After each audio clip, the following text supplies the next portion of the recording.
ለ12ኛ ክፍል ኢንትራንስ ተፈታኞች አዲስ ዜና የሚገርም ዜና ይዣላችሁ መጥቻለሁ ማለት ነው። ማለትም ራውንድ 2 የምትፈተኑትና ራውንድ 3 እንደውም ሶሻል ሳይንስ የምትማሩትን የሚገርም ክሉ ኢንትራንስ የምትሰሩበትን ዛሬ ይዤላችሁ መጥቻለሁ ማለት ነው። ማትስ እና እንግሊሽ ራውንድ 1 ላይ የተፈተኑትን አይቻለሁ።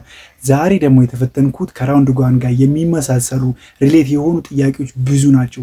በጣም ቀላል የሆነ ጥያቄዎች ናቸው የሚበዙት ማለት ነው። ስለዚህ ለዛሬ የምነግራችሁን ለራውንድ 3 እና ለሶሻል ሳይንሶች እናም ደግሞ ፊዚክስንና አፕቲቲዩድ እንዴት እንደምትሰሩ ለራውንድ 2 ማለት ነው ለሰኞ የምትሰሩትን ማለት ነው የምነግራችሁናል ማለት ነው። ይህን ቻናል ሰብስክራይብ በማድረግ ጀምሩ። መጀመሪያ ላይ እንግዲህ የምነግራችሁ ቲፕ አለው። ከእንግሊሽ ስንጀምር ምንድነው መጀመሪያ ላይ ማየት ያለባችሁ ከእንግሊሽ ምን አይነት ፖርሽን ምን አይነት ኮንቴንቶች መጥቶ የሚለውን እኔ ፓራግራፍ እንደምታውቀው ፓራግራፍ አይቀርም፣ ሁለት ፓራግራፍ አለ፣ ሁሉም አይነት ታይፕ አለ። ግን ቶጁ በጣም ቀላል የሆኑ ነገሮች ናቸው ማለት ነው። ኢንትራንስ እንደሚባለው አይደለም፣ እንዳትፈሩ። ዝም ብላችሁ ኮንሰንትሬት በማድረግ ስሩ። መጨረሻ ላይ የምነግራችሁ ደግሞ በጣም ጠቃሚ የሆነ ነገር ነው እና ደግሞ እንደነገርኳቸው የሚያቀረው ፓራግራፍ ነው ብያችኋለሁ። ብዙ ልጅ የሚቸገሩት ፓራግራፍ ላይ ነው። አሁን በዚህ እግር ድሮ ምንድን ነበረ? ወይም ደግሞ እንትን ቮካብለሪ ነበረ ወይም ግራመር ነበረ ምናምን ነበረ። አሁን በዚህ 2 ቀን ማለትም 2 ፈተና አለ። ራውንድ 1 እና ራውንድ 2 ብያችኋለሁ። ራውንድ 1 እና ራውንድ 2 እንደሆነ ተፈትኛለሁ። ራውንድ 1 ማለት ነው። ኮምፔር አድርጌ ሳየው የሚከብደው ፓራግራፍ ነው። ፓራግራፍ ይከብዳል ሳይሆን ከኮምፒውተር ስለሆነ ገና ማንበብ ምናምን እዛ ወረቀት ሲሆን ጊዜ ታሰምሩበታላችሁ ምናምን የፈለጋችሁትን ሲልም በመሳል ወይም ነው ነገር በማድረግ ትይዙታላችሁ፣ አትረሱትም። ያን ፓራግራፍ 1 ፓራግራፍ 2 የመጣው ማለት ነው።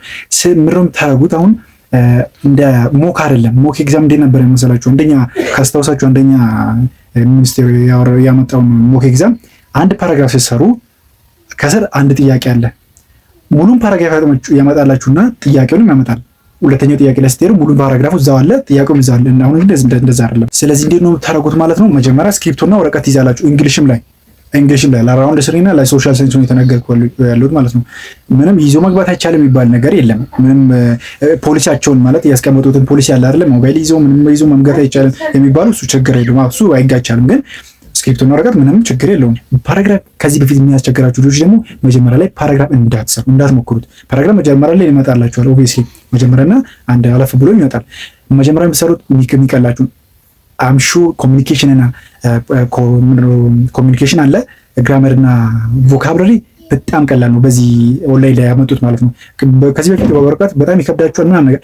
ኦንላይን ሰው ኢዚ ብሮ ሰው ኢዚ።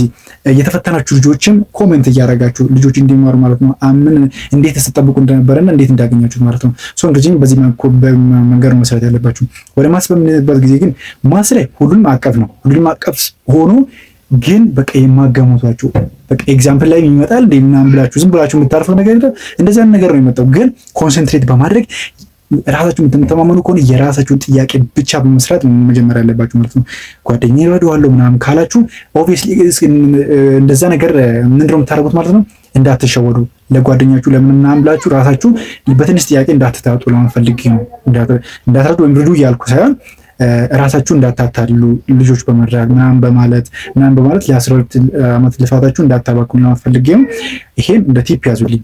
እና ማትስን ምንድነው ቴክኒኩን መጠቀም ያለባችሁ። ማትስ ላይ እንደነገርኳችሁ በስክሪፕቶ ብትነኩ ከ1 ደቂቃ በላይ አትቆዩም። ብትቆዩም የራሳችሁ ችግር ነው ማለት የሆነ ነገር ረሳችሁ ነው ነገር በመባሰል ላይ አካፍላችሁ ነው ይሄ ነገር ይሆናል እንጂ ከ1 በላይ የቆያችሁ ነገር እንኳ የለም። ምንድነው የምታደርጉት? ይሄን ደግሞ ቴክኒክ ፎርሙላ ከጠፋባችሁ ላይ የሚተካ ቁጥር አለ። ዶሜን ከተባለ ለምሳሌ ዶሜን ኦልሬዲ እሱን ችግር የለውም። አንዳንድ ቁጥሮች ዘ ቫልዩ ኦፍ ኤክስ ፈልጉ ተብሎ ማለት ነው። እናንተ ፎርሙላ ጠፍቶባችሁ ካምታታባችሁ ኤክስን ጥያቄውን ትመርጡና ትከቱበታላችሁ ሄዳችሁ ማለት ነው። በማንክተት ነው